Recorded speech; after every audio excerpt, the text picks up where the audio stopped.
en la caña duerme mi primer amor. Llevo tu luz y tu olor por donde quiera que vaya, y amontonado en tu arena guardo amor, juegos y penas. Yo que en la piel tengo el sabor amargo del llanto eterno, que han vertido en ti 100 pueblos de Algeciras a Champú, para que pinten de azul sus largas noches de invierno.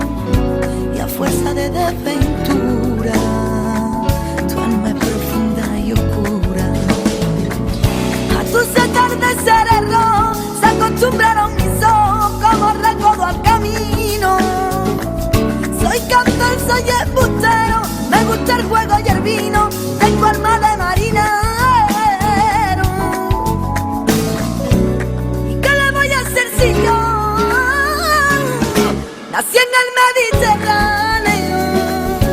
Nací en el Mediterráneo, nací en el Mediterráneo.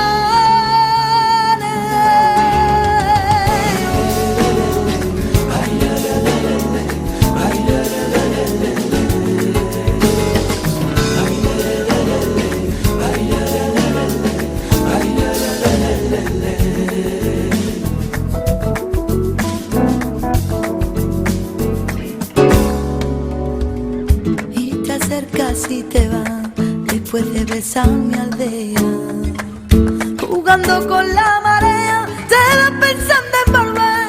Eres como una mujer perfumadita de brea, que se añora y que se quiere, que se conoce y se teme. Ay, si un día para mi mano viene a buscarme la barca, empujar al mar mi barca con un levante otoñal y dejar que el temporal desguace su sala blanca, y a mí enterrarme sin duelo entre la playa y el cielo.